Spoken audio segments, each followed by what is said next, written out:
Hello, everyone, and welcome to the Pursuit Podcast. I'm your host, Jordan Engineer, along with my co-host and partner in crime, Mr. Ben Johnson.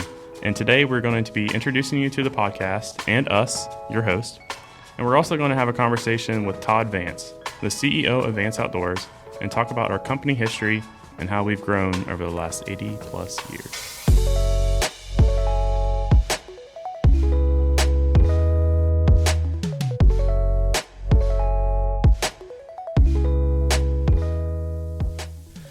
Welcome, everybody, to the Pursuit Podcast. Again, I am your host, Jordan Engineer, along with my co-host and PIC, partner in crime, Mr. Ben Johnson. What's up, everybody?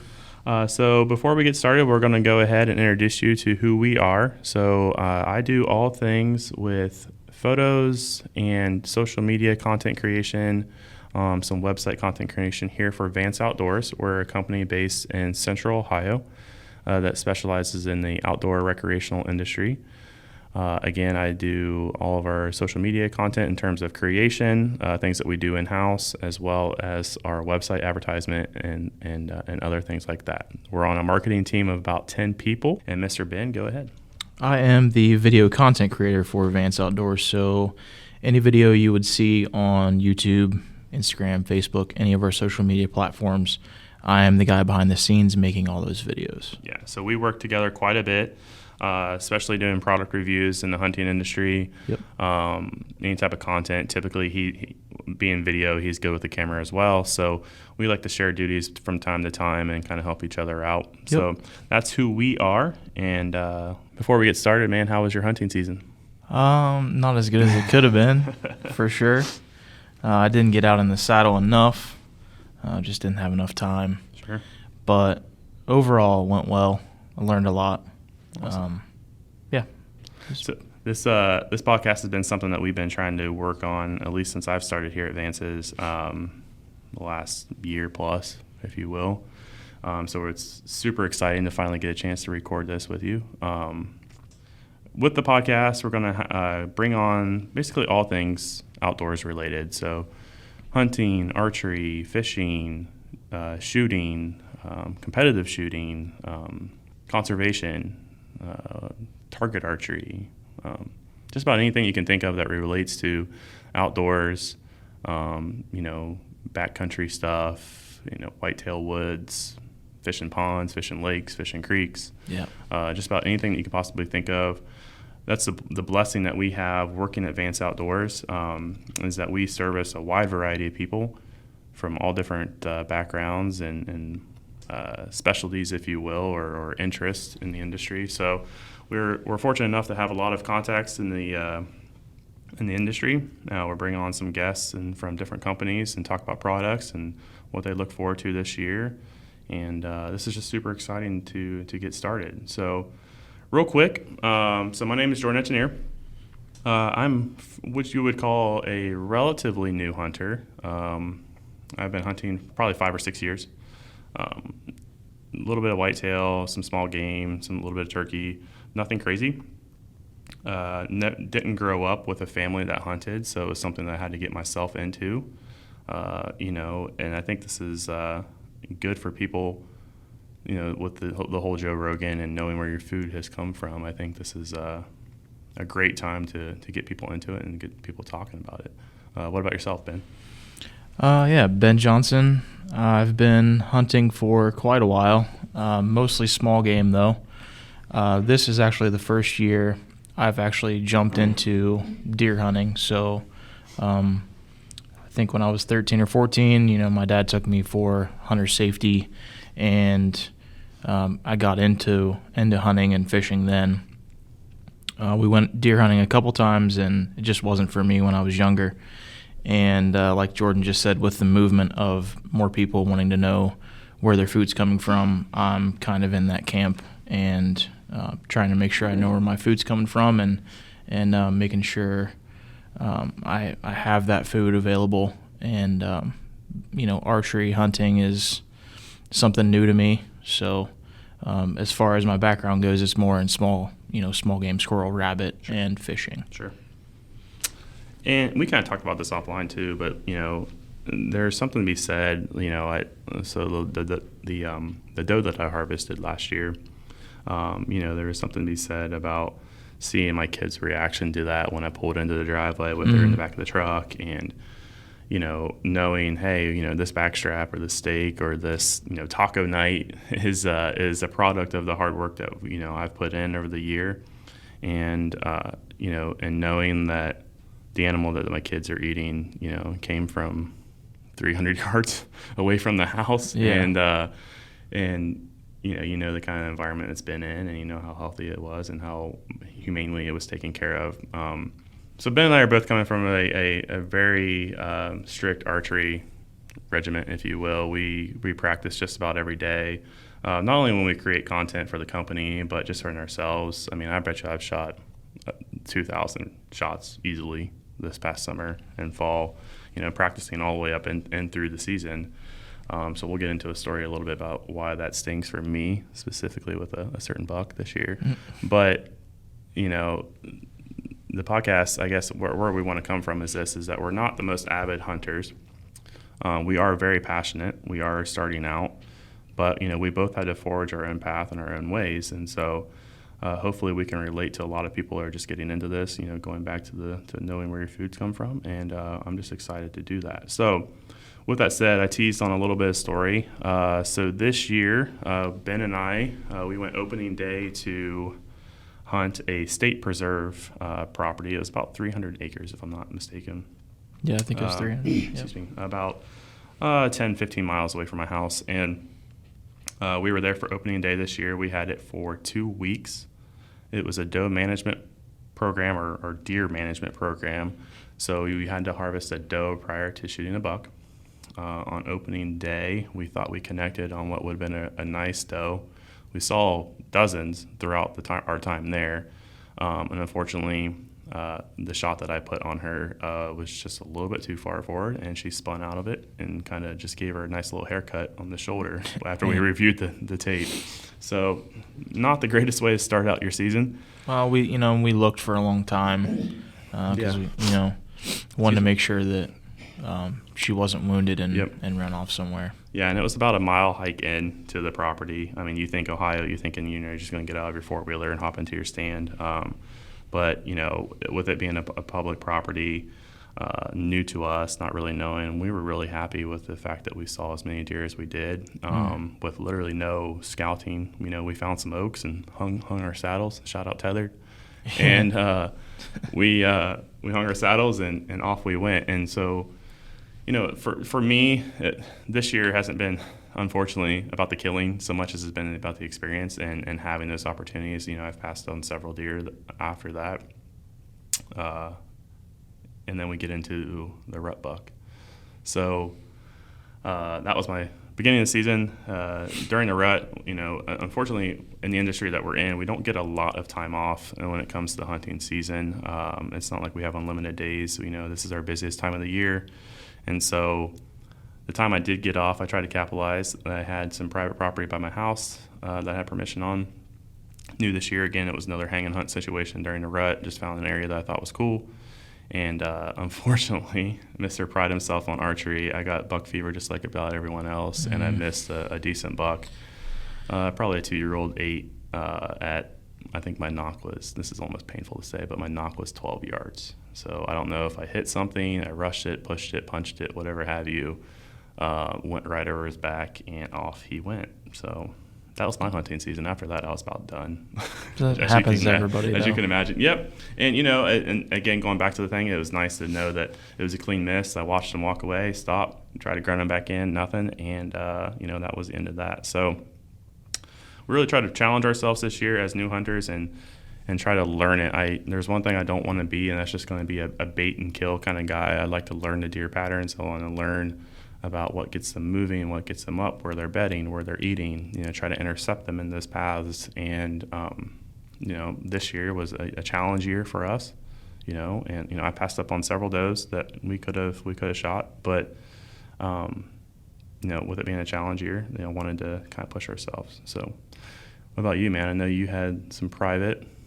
Yeah, so for me, had some permission on family farmland. It's about 80 acres of, it's about 50-50, mostly field and then, hardwoods behind it. Like I said, I didn't get out as much as I wanted to, but when I did get out, I did see deer. They were just out of my comfortable shooting range. They were out like 60, 70 yards. And I'm not going to take a shot, outside of 30, just because I want to make sure it's a good shot, and I'm not comfortable taking one outside of 30 yards. I did have a little spike walk by me, maybe at 15 yards, but I don't think he was big enough, and it was kind of a weird position on my offside, and I really didn't want to take the shot. So I saw him, just didn't have him close enough, and or just a weird situation where I didn't feel comfortable shooting. So all in all, learned a lot, saw a lot of stuff that I wouldn't have seen if I wasn't out there. But overall, I think I just need to, get more saddle time, time in the saddle, and hopefully capitalize next season. Yeah, definitely. And I think it's important to note, I kind of mentioned it a little bit, but, being passionate about this, it's not always about killing, I get equally as jacked up to see, a 2-year-old doe with her, yearling or fawn as I do with, a nice buck. Deer are deer. Yep. And, to us, we're not trophy hunters. We'll never be trophy hunters. Well, I love to kill a great buck, sure, but I'm not out there trying to only shoot 200s. Yep. And same here. I still got the adrenaline pumping, even those deer that were out 60 yards. I was sure. Pumping and ready. I mean, when those does came in on that opening day, and we found that spot, it was like, especially after we 100% thought that we connected on that. Yeah. The shot was clean, it broke clean. I thought it was a slam dunk. We reviewed the footage, and obviously not, but we were so pumped up just to see those does, knowing that we had to shoot a doe. Mm-hmm. And it was just it's just awesome, man. I love shooting deer, and it doesn't matter what it is. It's just a freaking awesome time out there. And it was a great place too, with all the acorns falling. It was early white oaks, mm-hmm. Dropping everywhere. It was like we were going to get pelted by acorns just walking through there. Yeah, and just to see everything and. All the squirrels and all the wildlife running around. It was really cool. And we also had a coyote come in, ran right behind us. It was pretty crazy. Yeah, that was an awkward opportunity. It was like, do I shoot the coyote behind me, or do I wait for one of the 3 does to break through that were ahead of us at the time and not spook them out? Yeah, ultimately, and they were right there. Yeah. None of it happened. Neither one of them got shot, but that coyote, that was just awesome. That was the first experience for me in the woods. I had some foxes and stuff before, but never a coyote right to our stand. It's like 12 feet behind us. Yeah. And so, while we didn't connect on anything this year, I think we both learned a lot. I certainly did. And, you just got to kind of take it all in stride. All right. So that was that's a nice little recap of our 2021-2022 season. Hopefully your guys' was better. One man who certainly had a better 2021 season was Mr. Todd Vance, our CEO, and we will have him on here momentarily. All right, everyone, it is cold and nasty outside, and I don't know about you, but I certainly do not want to go out and shoot in this kind of weather. With that said, our flagship location, Obetz, houses one of the most advanced indoor shooting ranges here in Ohio. It features 24 lanes, the Megget training system, and a very large training classroom.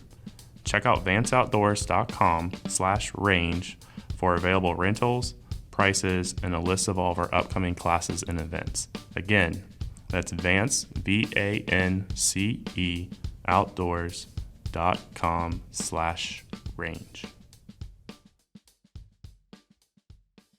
All right, ladies and gentlemen, we have Todd Vance on the phone. How are we doing today, Todd? We're doing fantastic. How are you all doing today? Pretty good. Doing great. The other person you're hearing on the phone here today is Mr. Ben Johnson, my man behind the switches. What's up, everybody? Sure we all sound great.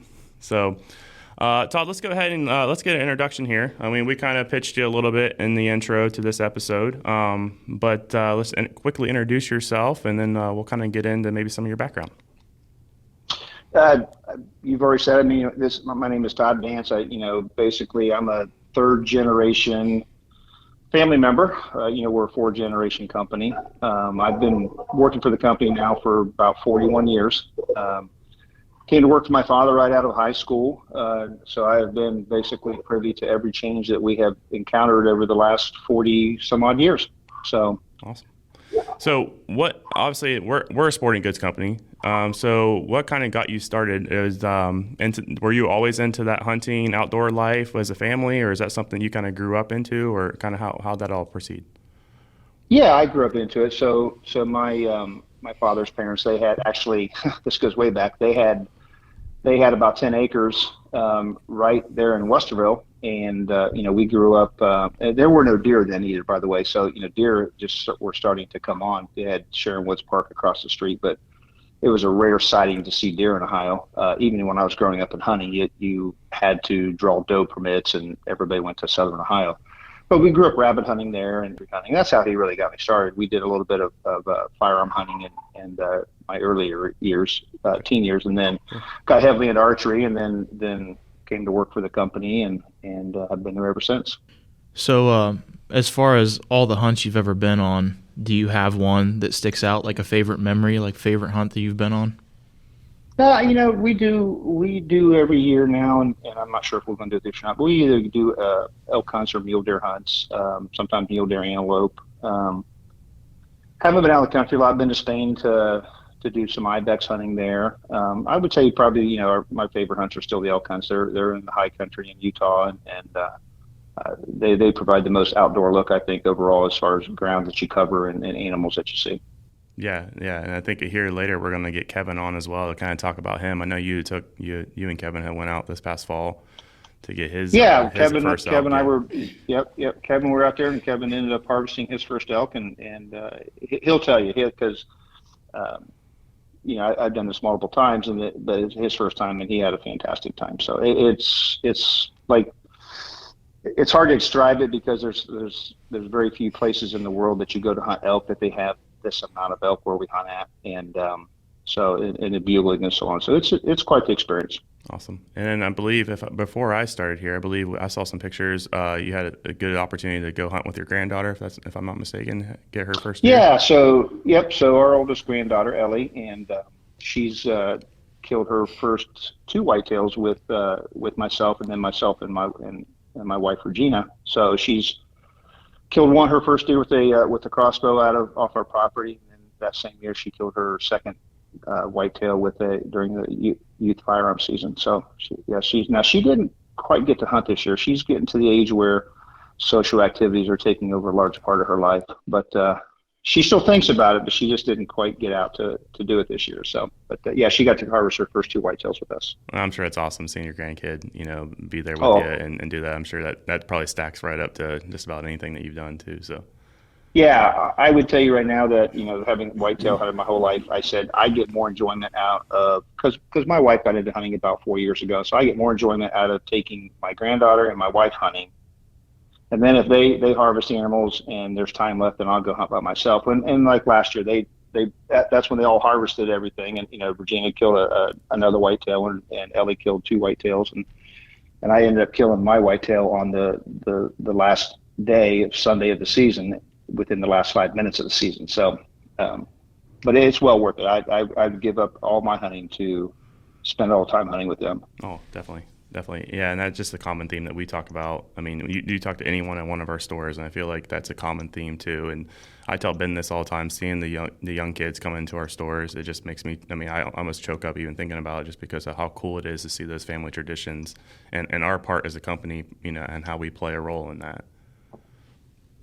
Yeah, I think we're very for it, very family oriented in what we do. Oh, 100%. I guess with all that said, you kind of touched on it a little bit. Do you have anything coming up this year? Any hunts that you have scheduled out this year? Yeah, we don't have anything exactly planned right this year. I would tell you we'll probably do either a elk or mule deer in Utah. We may do some antelope hunting in Wyoming this year, whitetail hunt in Ohio, and we may end up going back to Spain this year to do some Ibex's hunting. We're not sure on that one. That one, one of my buddies went to a banquet and bought a hunt. We haven't quite ironed that one out yet, but that might be on our agenda this year. I'm not sure yet. Ben and I are looking to go to Wyoming as well this year, try to do a spot and stock. I actually submitted my application a couple weeks ago, so hopefully we get a good draw. I've been putting in some points for that for a while, so maybe we'll run into each other out there. For antelope hunting? Yes, sir. Yep. Yeah, it'd be a great you guys will have a blast out there. It's the antelope capital of the world. So with all that said, I mean, we kind of talked about obviously the fourth generation. We talk about the company history. I know, I guess the origin story, if you will, of where we started and where we coming from. Well, my grandfather and his brother both started basically a general store back in 1938. Within a couple of years, my grandfather and grandmother ended up buying out his brother and basically started running their own basically general store. They sold, back then, it wasn't just bona fide grocery stores. They were, general store kind of sold a little bit of everything. And through the years, I think they started selling more and more groceries, and then they actually turned it into and this be a lot of people listening to us don't know what this is, but they turned it into an IGA grocery store and became a full-time grocery store and did that through the 60s and 70s. And then in that period of time, my grandfather had ordered a long gun for himself, and he had hung it on his office wall in the grocery store. And no purpose other than, back then you could order guns. Actually, you could order guns mail order. They would ship them directly to your house. There were no background checks. You didn't have to have FFLs and so on, per se. That all changed in '68. But prior to that, they had ordered one of those, and they put it on the wall, and they actually had a customer ask them if they could order one of those. So as my father was growing up and stuff, he had a very heavily vested interest in firearms, just I think naturally. And they just started ordering firearms for customers, and pretty soon it became a pretty viable side business to the grocery business, and it was starting to grow out of their office that they had in the corner of the store and down the produce aisle. And so I think in '79, my grandparents were entertaining retiring, and so they had asked my father, "Hey, we don't feel we can do both anymore. We'll help you with one or the other, but we need to cut it down to one." So my father at that time chose his passion, which was firearms, and so they went through a renovation. They closed down the grocery store, went through a renovation on the inside, and used the original IGA grocery building and opened up the Vance Outdoors that we know today, which is outdoor accessories, firearms, fishing, hunting, boats, all that kind of. The boats came later, but all that type of stuff. And so, and it just kind of expanded from there. I came to work for them in 1981, and I believe when I came to work for the corporation, there was 7 people, including everybody. That included, my grandparents, my father, my grandmother's sister, my dad's sister, and then whatever the floor employees we have. And from that point forward, but just kind of continued to grow through the years. So Todd, was that something that you were always interested in? Like, I know you mentioned after high school you went to work for the family business. Was that something that you always wanted to do? Yeah, I would tell you that, it was, spending time with my dad and my grandpa. Like I said, we rabbit hunted and stuff, and I did a little bit of deer hunting with my father. And of course, then sports and girls got precedence there for a while, and then kind of got out of high school and got back into it. And when I came to work for the company and stuff, so became heavily invested in archery at that time. And that's kind of how it really started. I started actually selling firearms on the gun counter, and then. And I still remember this day, my dad's like, "Okay, we want you to start working in the archery department." And I really knew nothing about it. And actually, I kind of pushed back a little bit. I'm like, I don't want to do this. And then it became a passion for me. And so we, spent multiple years, in archery clubs around Columbus, and then doing a lot of whitetail hunting with a bow. So. That's really cool. That's a really cool story. And that's something that Ben and I, we knew some of the origin story, but the detail of that is something that we didn't know. So that was definitely something that we wanted to kind of discuss. I mean, you had mentioned in there too, there was, I believe, seven employees. I think we're close to 300 now, if I'm not mistaken, or Yeah, we're north of the 300 mark at this point, but we've got the four retail locations and a internet division and the LE division and stuff. So Yeah, it's definitely grown. it's all those little entities within rolled into one. So yeah, we're north of 300 now, which honestly I would have told you I never would have thought. Never occurred to me that we would do that, or it wasn't necessarily planned to do that. That has just kind of evolved over the years. Like how did the decision to kind of grow and to expand? If you take us through some of that process, obviously, the acquisition of Buckeye Outdoors and Hebron here, the growth in Obetz in Lebanon, how those decisions kind of, I guess, what transpired to make those decisions and to, continue to expand our market? Yeah, I think in early 2000 we were entertaining discussions of growth, right? As we were having those discussions, we had an opportunity pop up where we had the opportunity to partner with, at that time, Buckeye Outdoors, and we chose that path, and so we became partners there, and there was a partnership there for roughly 10 years, and then as we went through there, and then with a lot of things in life, things changes, and we kind of parted ways. We bought the partner out at that point in time and moved forward. So that kept us at two locations, and then I would tell you, basically in 12, 13, and 14, we started to see some competition growth within Columbus. You had some Cabela's come in, and Sure.